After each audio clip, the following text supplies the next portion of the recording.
Hello students, I hope आप सभी स्वस्थ होंगे, सुरक्षित होंगे। आज हम एक बहुत ही इम्पोर्टेंट टॉपिक के बारे में डिस्कस करेंगे और हम सभी जानते हैं कि अम्ल और क्षार क्या होते हैं। आज हम सीखेंगे कि अम्ल और क्षार में क्या समानताएं हैं, अम्ल में कौन सा गुण है जिसके कारण यह अन्य हाइड्रोजन यौगिकों से इसको अलग करता है। आइए हम देखते हैं। अब हम देखते हैं कि अम्ल समान रासायनिक गुणधर्म दिखाते हैं। हम देखते हैं कि जब भी ये अम्लों के साथ कोई भी धातु क्रिया करती है तो हाइड्रोजन गैस उत्पन्न करते हैं। तो क्या हम यह निष्कर्ष निकालें कि हाइड्रोजन युक्त यदि कोई पदार्थ है तो वह हमेशा धातु के साथ क्रिया करके हाइड्रोजन गैस उत्पन्न करता ही है या नहीं? आइए इस प्रश्न का उत्तर हम जानने की कोशिश करते हैं। जैसे कि हम देखते हैं, हमने ग्लूकोज लिया। ग्लूकोज का फॉर्मूला C6H12O6 होता है। तो इसमें हमारे पास हाइड्रोजन है। तो क्या यह भी अम्ल की तरह व्यवहार करता है या आयनीकृत होता है या नहीं होता है? आइए इस प्रश्न का उत्तर हम जानने की कोशिश करते हैं। ऐसे ही हम एल्कोहल का ले सकते हैं। एल्कोहल में कोई भी हम एल्कोहल ले लें, जैसे इथाइल एल्कोहल है C2H5OH, ठीक है। और एक तरफ हम ये अम्ल ले लेते हैं, कोई भी HCl अम्ल है या सल्फ्यूरिक अम्ल है H2SO4। इनके इसको जानने के लिए हम एक प्रयोग करते हैं। हम यहाँ पे देखिए, एक हम बीकर लेते हैं। यहाँ पे इस बीकर में हमने तनुकृत अम्लीय विलयन ले रखा है। इसके अंदर तनुकृत अम्लीय विलयन है और इसको हमने बैटरी के माध्यम से इसको जोड़ दिया है। तो बैटरी में हम ये देख पा रहे हैं आप, दो टर्मिनल हमने यहाँ पे लगाए हैं।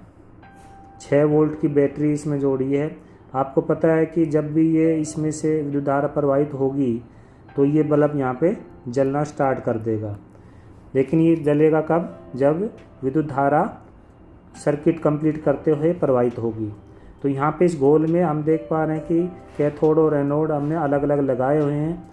यदि ये घोल विद्युत का चालन प्रदर्शित करेगा तो ये बल्ब जलने लगेगा, अन्यथा नहीं जलेगा। तो हम भी ये तनुकृत अम्लीय घोल में से जैसे विद्युत धारा प्रवाहित करते हैं तो हम पाते हैं कि बल्ब जलने लग जाता है। इससे सिद्ध होता है कि कोई भी तनुकृत अम्लीय है, अम्ल इसके अंदर घोल के अंदर है या तनुकृत क्षारीय पदार्थ है, तो उस अवस्था में हमेशा बल्ब जलता है। इसका मतलब है कि ये जो अम्ल है या क्षार है ये अपने आयनों में टूट रहा है। जैसे कि यहाँ पे हमने मान लो HCl अम्ल लिया, तनुकृत अम्ल लिया, तो ये हमेशा तनुकृत करने के बाद ये टूट जाता है हाइड्रोजन आयन और क्लोराइड आयन में। इसी प्रकार से मान लो सोडियम हाइड्रोक्साइड ले रखा है तो ये भी सोडियम आयन और हाइड्रोक्साइड आयन में टूट जाता है, अर्थात ये आयनीकृत हो जाता है। तो यहाँ पे विशेष ध्यान देने वाली बात क्या है, हमें पता होना चाहिए कि जो बाहर बिजली की जो तार तुम्हें दिख रहे हैं ये एक्सटर्नल सर्किट में, इसमें विद्युत का जो प्रवाह है वह हमेशा इलेक्ट्रॉन के प्रवाह के कारण होता है। इनमें इलेक्ट्रॉन प्रवाहित होते हैं, लेकिन किसी विलयन में विद्युत धारा का प्रवाह तभी होगा जब वो आयनीकृत हो, अर्थात आयनों का घोल के अंदर प्रवाह होता है, तभी विद्युत धारा किसी विलयन में से प्रवाहित हो सकती है। यदि आयन उपस्थित नहीं है किसी विलयन में तो विद्युत धारा प्रवाहित नहीं होगी।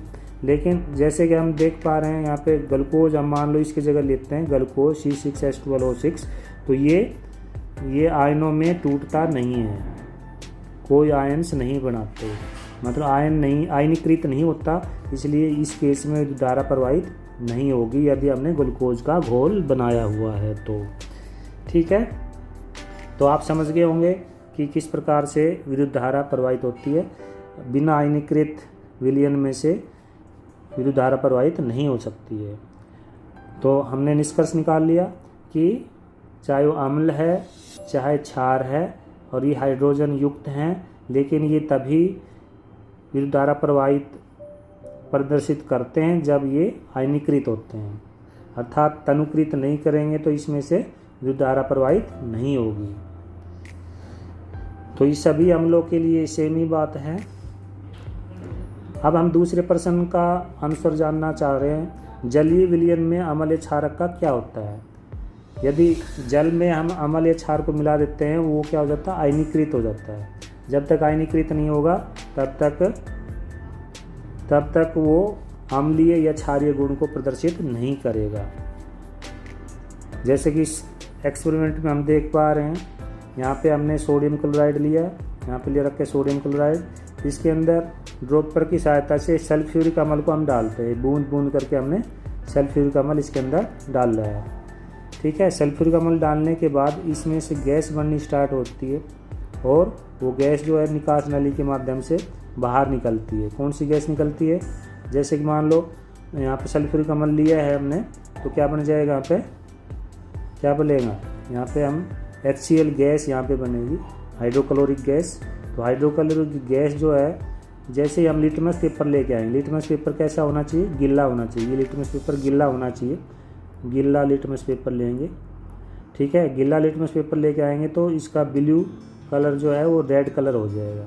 तो इससे सिद्ध होता है कि ये जो गैस निकल रही है वो कैसी है, अम्लीय प्रकृति की है। लेकिन यदि लिटमस पेपर हम सूखा लेंगे तो इसके रंग में कोई परिवर्तन नहीं होगा। ठीक है, क्योंकि आयन, हाइड्रोजन आयन जब तक इसको टच नहीं करेंगे लिटमस पेपर को, तब तक ये कलर में चेंज प्रदर्शित नहीं करेगा। आशा करता हूँ कि आपको ये समझ में आ गया होगा कि अम्ल या क्षार अपने गुण प्रदर्शित क्यों करते हैं, क्योंकि अम्ल जो है वो हाइड्रोजन आयन देते हैं और अम्ल जो है जैसे HCl है ये क्या देते हैं, हाइड्रोजन आयन देते हैं। और कोई भी अम्ल है, चाहे H2SO4 ले लें हम, तो यहाँ भी अगेन हाइड्रोजन आयन और सल्फेट आयन यहाँ पे बनता है। ठीक है, तो कोई भी, चाहे वो किसी एसिटिक अम्ल ले लें, चाहे यहाँ पे, तो एसिटिक अम्ल भी यहाँ पे H पॉजिटिव आयन और एसिटेट आयन बनाता है। तो हम देख पा रहे हैं इन सभी में कॉमन क्या चीज़ है, हाइड्रोजन आयन। तो हाइड्रोजन आयन कोई पदार्थ देता है, इसका मतलब वो अम्लीय गुण प्रदर्शित करेगा। ठीक है बच्चों, आपको समझ में आ गया होगा, कोई भी अम्ल जो है अम्लीय प्रकृति हाइड्रोजन आयन निकलने के कारण ये गुण प्रदर्शित करता है। तो आज के लिए इतना ही। आपने ये टॉपिक अच्छा लगा है तो इसको लाइक और शेयर कीजिएगा और बेल को ज़रूर दबाना ताकि आपको नोटिफिकेशन के माध्यम से नए लेक्चर जो है समय पर प्राप्त होते रहें। Thank you very much, nice and have a nice day. Thank you.